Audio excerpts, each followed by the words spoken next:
Hi aspirants, welcome to daily aspirants world. నేను మీ Harshini. 3 June 2026 most important updates. CGL, UPSC, banking, railway ఎగ్జామ్స్కి ఇవి చాలా ఇంపార్టెంట్ అప్డేట్స్. లాస్ట్లో క్విజ్ కూడా ఉంటుంది. వీడియో మిస్ అవ్వకండి, ఫుల్గా చూడండి. అలాగే చాలామంది ఈ వీడియోస్ని చూస్తున్నారు, బట్ ఎవరు లైక్స్ కొట్టడం లేదు, సబ్స్క్రైబ్ చేయడం లేదు. ఈ వీడియోని లైక్ చేసి మీ ఫ్రెండ్స్కి షేర్ చేయండి. Thank you. First news. Bharat women CEPA June 1, 2026 నుంచి అమల్లోకి వచ్చింది. దీనివల్ల భారతదేశం నుంచి 99.38% ఎగుమతులు ఒమాన్లో డ్యూటీ ఫ్రీగా ప్రవేశిస్తాయి. ఇది రైతులు, ఆభరణాల వ్యాపారులు, చిన్న పరిశ్రమలకు పెద్ద అవకాశంగా మారింది. ముందుగా కేవలం 15% ఎగుమతులు మాత్రమే డ్యూటీ ఫ్రీగా ఉండేవి. ఇప్పుడు దాదాపుగా అన్నీ ఉచితంగా వెళ్ళగలుగుతున్నాయి. ఒమాన్ మార్కెట్ విలువ దాదాపు $28 బిలియన్ ఉండడంతో భారత ఉత్పత్తులకు పెద్ద డిమాండ్ ఏర్పడే అవకాశం ఉంది. వ్యాపార సందర్శకులు 90 రోజులు, నిపుణులు 180 రోజులు, కంపెనీ ఉద్యోగులు 4 సంవత్సరాల వరకు ఒమాన్లో ఉండే అవకాశం పొందారు.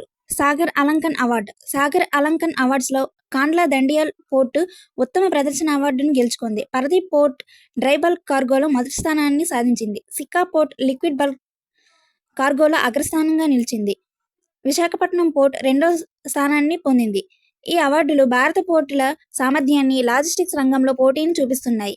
పోర్టుల పనితీరు మెరుగుపడితే ఎగుమతులు, దిగుమతులు మరింత వేగంగా జరుగుతాయి. మహా వాటర్ మిషన్ 200 కోట్లతో నీటి రంగంలో స్టార్టప్స్కు మద్దతు ఇవ్వడానికి ప్రారంభించబడింది. ఇది నీటి వనరుల అంచనా, తాగునీటి నాణ్యత, వాడకం సమర్థత, వాతావరణ అనుకూలత వంటి అంశాలపై దృష్టి పెడుతుంది. విశ్వవిద్యాలయాలు, పరిశోధనా సంస్థలు, ఎంఎస్ఎంఈ కలిసి కొత్త పరిష్కారాలను అభివృద్ధి చేయనున్నారు. ఈ మిషన్ ద్వారా నీటి సమస్యలు తగ్గి గ్రామీణ ప్రాంతాల్లో తాగునీటి సమస్యలకు పరిష్కారం లభించే అవకాశం ఉంది. ఖేత్ బచావో అభియాన్ మట్టి సారాన్ని కాపాడే జాతీయ ఉద్యమం. అధిక యూరియా వినియోగాన్ని తగ్గించడం, సేంద్రియ ఎరువులు, బయో ఫెర్టిలైజర్ వాడకం ద్వారా రైతులకు అవగాహన కల్పించడం దీని లక్ష్యం. మట్టి సార పరీక్షల ఆధారంగా సమతుల్యత పోషకాలు వాడేలా రైతులను ప్రోత్సహిస్తున్నారు. ఇది రైతుల ఖర్చు తగ్గించడంలో కూడా సహాయపడుతుంది. దీని ద్వారా దిగుమతి ఆధారిత ఎరువులపై ఆధారపడడం తగ్గుతుంది. వాషిని డిపిఐఐటి ఒప్పందం. పెట్టుబడుల రంగంలో బహుభాషా డిజిటల్ యాక్సెస్ కల్పించడానికి ఎంఓయు కుదిరింది. 22 భారతీయ భాషల్లో పెట్టుబడి సమాచారం అందుబాటులో ఉంటుంది. ఏఐ ఆధారిత అనువాదం, speech to text, text to speech tools ద్వారా స్టార్టప్లు, వ్యాపారులు, పెట్టుబడిదారులు సులభంగా సమాచారం పొందగలరు. ఇది గ్రామీణ ప్రాంతాల్లో ఉన్న వ్యాపారాలకు కూడా పెట్టుబడి అవకాశాలను అర్థం చేసుకోవడంలో సహాయపడుతుంది. HUL fragrance hub. హెచ్యుఎల్ ముంబైలో ఐఐటి బాంబే క్యాంపస్లో 3వ సువాసన R&D కేంద్రాన్ని ప్రారంభించింది. ఇది ఏఐ ఆధారిత సువాసన సృష్టి సామర్థ్యాలను పెంచి ఉత్పత్తి అభివృద్ధి సమయాన్ని 20% తగ్గించడమే లక్ష్యం. ఈ కేంద్రం ద్వారా భారతదేశంలో R&D ఫుట్ ప్రింట్ 25% పెరుగుతుంది. 30కి పైగా స్థానిక మరియు ప్రీమియం బ్రాండ్లకు మద్దతు లభిస్తుంది. ఇది FMCG రంగంలో భారతదేశానికి గ్లోబల్ స్థాయి గుర్తింపు తెస్తుంది. వినియోగదారుల అభిరుచులను అర్థం చేసుకొని కొత్త ఉత్పత్తులు వేగంగా మార్కెట్లోకి వస్తాయి. Forbes top 10 richest people. Forbes 2026 ప్రపంచ ధనవంతుల జాబితాలో ఎలన్ మస్క్ $835 బిలియన్ సంపత్తో మొదటి స్థానంలో కొనసాగుతున్నారు. లారీ పేజ్ రెండో స్థానంలో, సెర్గ్ బ్రిన్ మూడో స్థానంలో ఉన్నారు.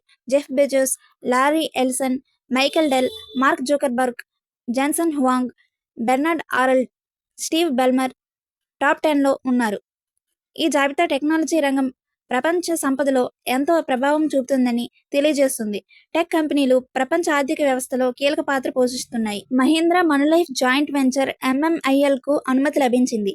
ఇది ఏఐ ఆధారిత డిజిటల్ ఇన్సూరెన్స్ కంపెనీగా గ్రామీణ, పట్టణ ప్రాంతాల్లో బీమా పరిష్కారాలను అందించనుంది.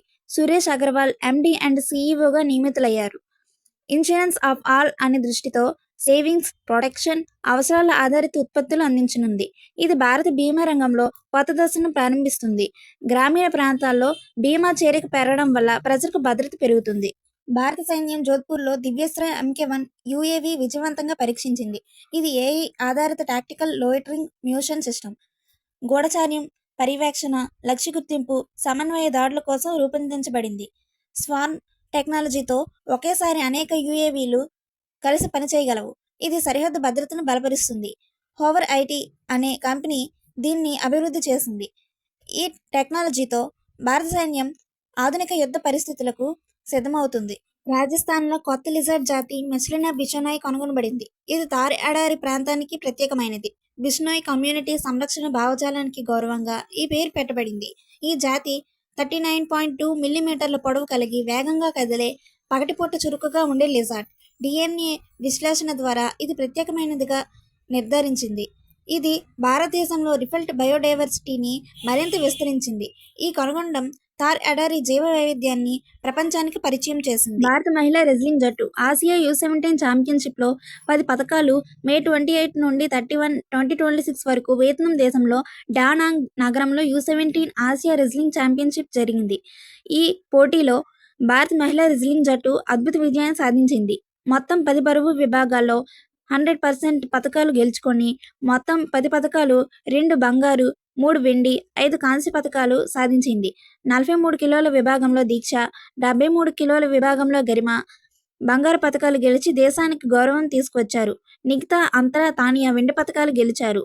పలక్, అనామిక, అక్షర, సాక్షి, మన్య కాంస్య పతకాలు సాధించారు. ఈ 6 క్వశ్చన్స్ ఆన్సర్స్ కామెంట్స్లో చెప్పండి. Thank you. 4th June most important updates కోసం ఇప్పుడే మన ఛానల్ని సబ్స్క్రైబ్ చేసుకొని బెల్ ఐకాన్ కొట్టండి. Thank you. బాయ్.